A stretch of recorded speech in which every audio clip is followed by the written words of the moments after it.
Today the topic of discussion is DC machines.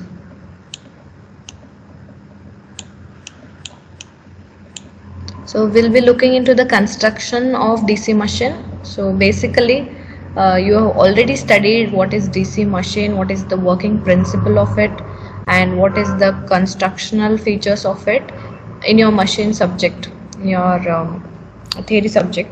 So in this we will have to discuss how to design and how to have the plan and elevation of DC machines pole. Especially we have the pole, the rotating rotor, so all that we'll have to design.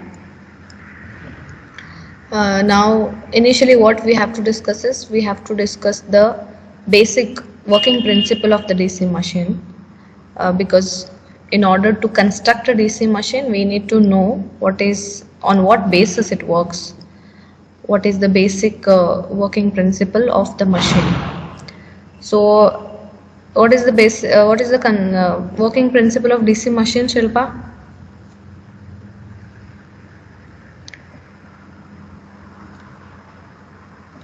So the principle of working is whenever you keep a current carrying conductor in the magnetic field, it experiences force.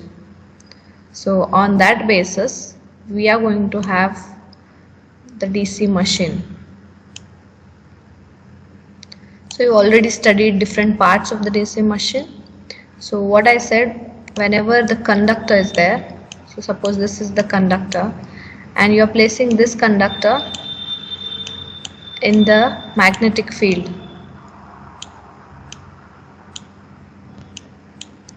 and this is the current carrying conductor. So whenever a current carrying conductor is placed in the magnetic field, it will experiences force. So that is the reason the conductors here, how many conductors we are going to keep, all these conductors will start moving, and that is the reason the motor will start rotating. Okay, so this is the basic working principle of a DC machine. Whenever the current carrying conductor is placed in the magnetic field, it will experiences force. So in DC machine we have DC motor and generator.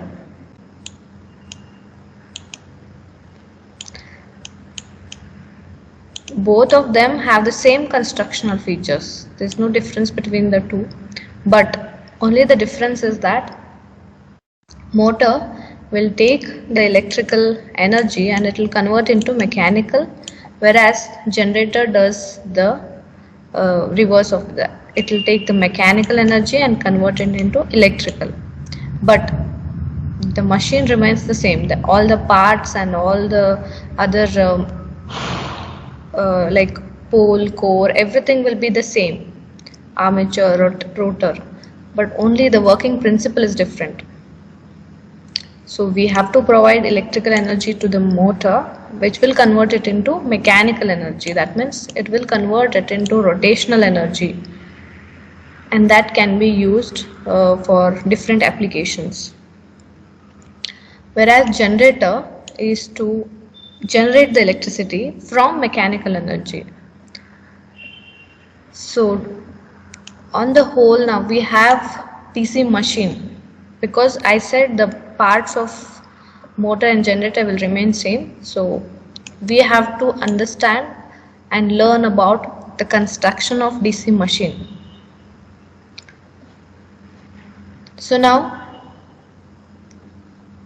the main important thing here, we need to have if you want to construct a DC machine, what all you require is, we require, according to the principle, we require the magnets. Okay, so I want magnets, which is the most crucial thing we want, and what else we want is conductor.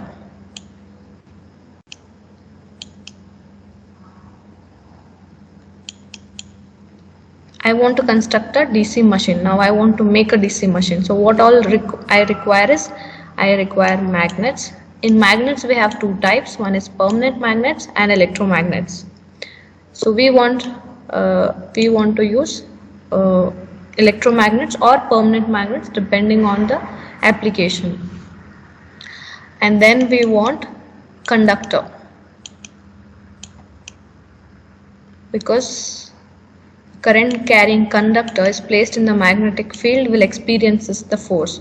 So for that we need magnet, conductor, and then current. We have to provide the current to the conductor, so that when it is kept in the magnetic field between these magnets, it will experiences the force. So now the conductor, this is the, if we consider this as the permanent magnet, for permanent magnet the flux, the quantity of the flux will be fixed. We cannot change the characteristics of this permanent magnet. Okay, so that is the reason we go for electromagnets. Here you can control the amount of flux.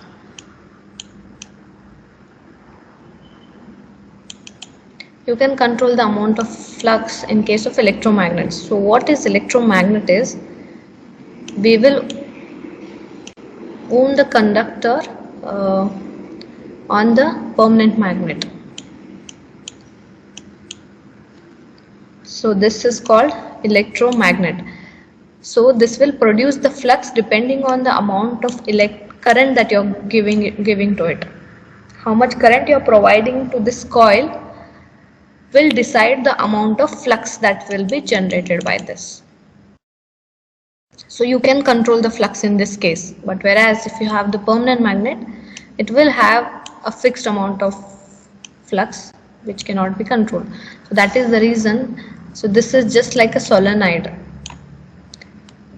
We have a magnet like this. On that we will wound with this with the coil, so that we provide, whenever the current passes through it, depending on the amount of current, it will generate the flux. So we are going to use electromagnets in the DC machine.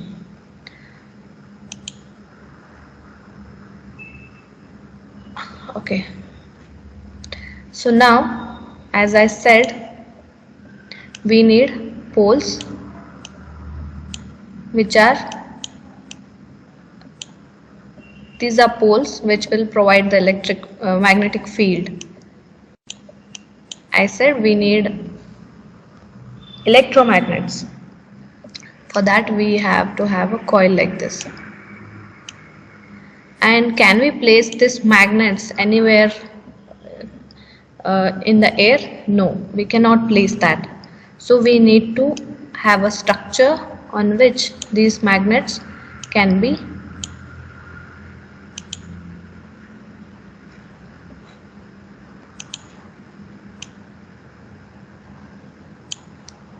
So to place these magnets we need some support. So this is the yoke, we call it, because if you want to keep a magnet you need support for it. No, we will fix these magnets to this yoke. So this yoke is just gives the mechanical support for these poles, and these poles will have coils like this. Again, these coils have to be provided with the pole. Now this also needs some support, no, otherwise this will just fall down. So we have this pole shoe like this. So this is the pole core, and this part is the pole shoe, so that this conductor or coil should not get away from this pole. It has to be attached with it. So we provide pole shoe. So this is yoke, which is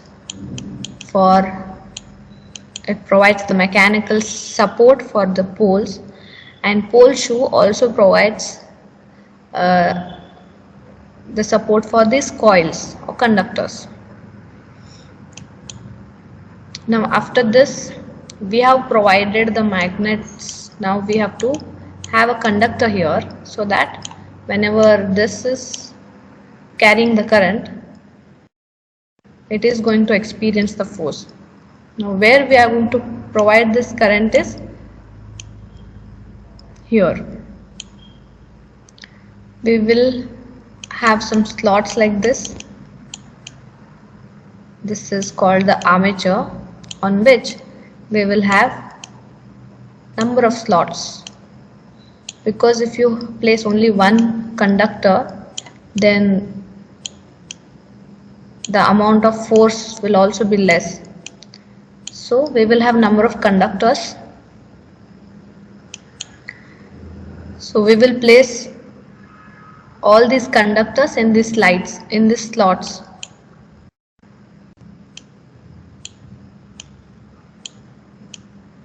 So the conductors will be placed in these slots, and this is called armature. So this armature carries conductors.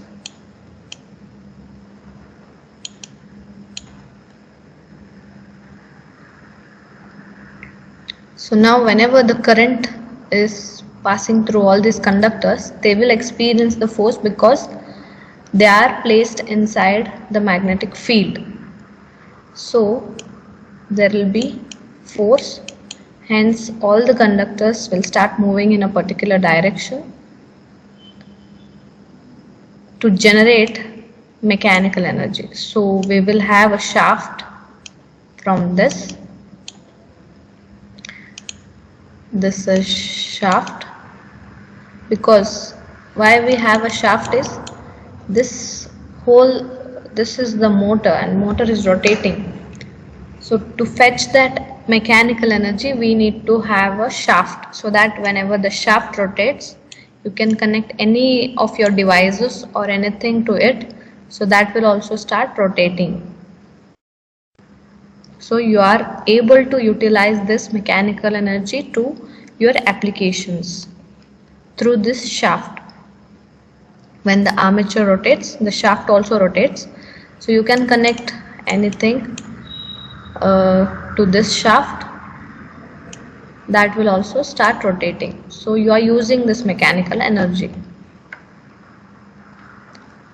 Now this is the very basic idea of how the DC machine is constructed and how it works. So if you look into this, if you look into it in the side view, so we will have a conductor, we will have a yoke like this.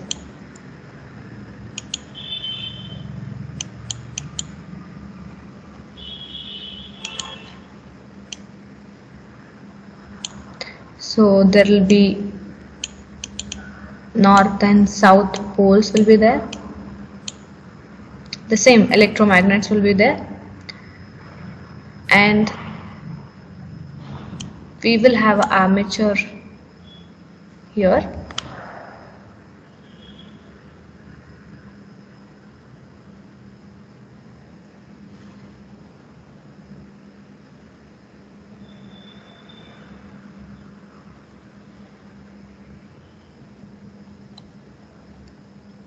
So this is the shaft.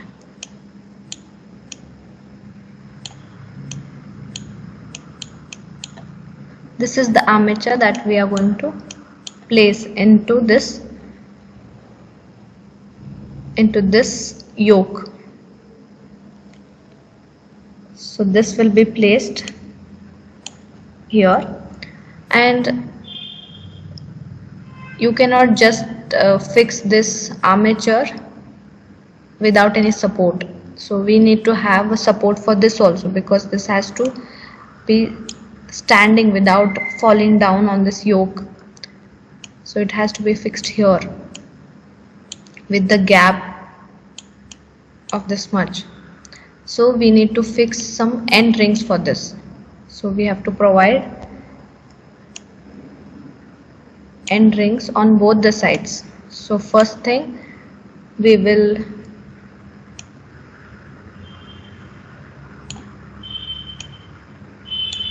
the armature is placed.